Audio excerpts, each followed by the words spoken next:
What's that? It's been so long. It's been too long. It's been like a few days only. But yeah, it's been like a while since I do like a review, tutorial stuff. And hopefully the lighting is good. I don't know, because now it's kind of raining. Because now it's like the raining season, so like the light is different. The light is different during rainy season. But anyways, so today we're gonna talk about this lens. So I had this lens for like 8 months already. So I used to use this on my Canon M100 and now I'm using it with the Sony A7 III. But before I jump into the review, I'm gonna show you a little bit of a sequence. This sequence that I did with this lens, it's in an air show in Kuching like last month. And keep in mind, I shot everything with this lens. So roll, Dji roll.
Welcome back. I hope you like this sequence. I hope it looks good. I haven't seen that. I haven't actually edited it yet, but hopefully you like it. So I shot everything with this lens. I actually have the 50 with me, and the one that I'm using right now is a 28-70 kit lens.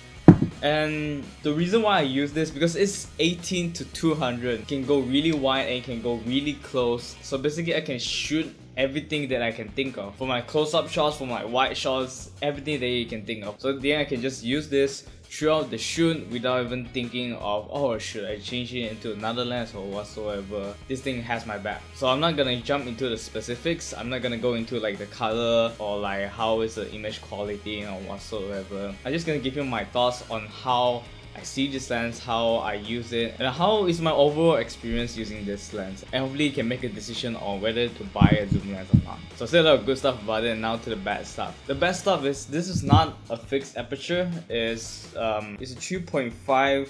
Where is it? It's a 3.5 to 5.6. So whenever you zoom in, the aperture is gonna close a bit, so you lose some of the lights and you lose some of the bokeh in your shot. And one more thing, this is a crop lens.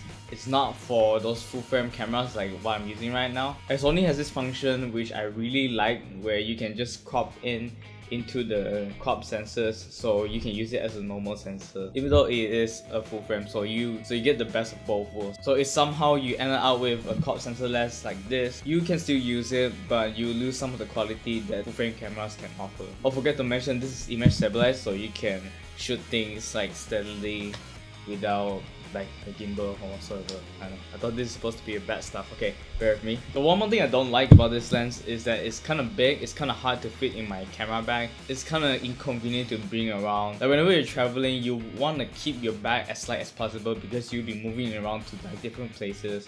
So it's kind of hard to carry the lens around. So I think that covers it. So my overall experience, overall thoughts on this lens, it's very versatile. Like I said earlier, you can shoot really wide and you can shoot really close up into your subject, so that you don't have to change your lenses like in the middle of the shoot. I actually don't mind that this is not a fixed aperture. I get it, because 18-200 is quite far from each other. So let's say if I want to shoot 50mm, it doesn't really close that much as it will do on my kit lens. And this is just my experience. Whenever you zoom until 200, it takes more time than the kit lens, so you don't really feel that the exposure is going down as you're shooting. It doesn't really really annoy you. That's what I'm trying to say. But one bad thing about this lens is a crop lens. It's not meant for full frame. So for some shots where I really need the high quality, where I want to see beautiful pictures, I want to see beautiful videos, this doesn't give you the quality of a full frame. But it's still usable from the video that you watch. Hopefully it's good. Like I said, I haven't even watched it. But overall, this is a very versatile lens, even though it's like heavy as fuck. But you can basically use this lens throughout your trip without even thinking of switching lens. And the price for this lens costs around 1600, 1600 Malaysian ringgit,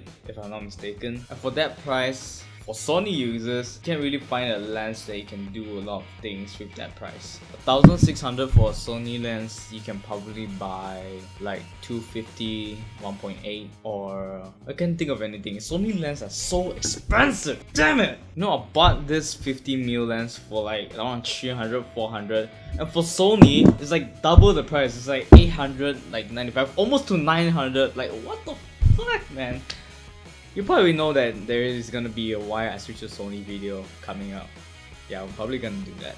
Yeah, so I recommend everyone to get one zoom lens. Like if you don't really have the budget for it, and I don't really recommend you to buy a Canon lens to fit on your Sony lens, because sometimes like the autofocus doesn't work. So for me, I always shoot manual because I don't want to depend a lot on the autofocus. And I'll be doing the review on the Voodoo trucks that fits like a Canon lens on your Sony like soon. There's a lot of videos coming out, guys. But even back then when I'm still using the M100, I really like the versatility of using this lens. So for those of you, if you're looking for something that can cover all of the focal range or focal length, I don't even English today, I think you should give this lens a chance. And it just saves you a lot of money on like different lenses, on like prime lenses and whatsoever. But I just want to remind you again, this is not a fixed aperture. So if you don't mind that, if you don't mind the heaviness, if you don't mind the quality lose on your frame camera, if you're using a crop sensor, I don't know, then there will be a different story. Then yeah, I think you should get one. But if I were to give it a chance to not buy this and use that money for something else, I'll probably save more for a full frame camera lens where it does what this lens can do. So it all depends on what you want. If you're looking for a fast lens, if you're looking for a more versatile lens, if you're looking for a more affordable, cheaper lens that covers all focal range or focal length, guys, please comment, okay? Then yeah, I'm just telling you that this lens exists, and then I think you should get it, and I think everyone should get it because it's very versatile. It makes your life easier. I said that a lot of times. I think I probably cover out the video. I think I can sum up everything like earlier in the video already, but I just miss you guys, you know. So I wanted to see your beautiful faces for a longer time. So yeah, that's it for the Canon EF-S 18-200 3.5 to 5.6 lens. I know I'm using a Sony camera to review a Canon lens.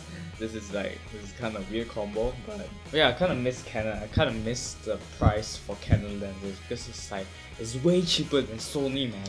For a guy who's like broke F, I think I made the wrong switch, man. I guess you have to subscribe to stay tuned for my next video where I review on the Sony or why I switched to Sony, because it's like everyone's doing it. I want to be in the game. I want to do what the cool kids are doing. So yeah, I hope you guys can subscribe and like this video and then share this to your friends if you want to. And I'll see you guys in the next video. Probably next week, because I've done 2 videos this week. Yeah, see you guys, miss you guys, and damn, it's very good to be back. And I don't even English today. See you guys!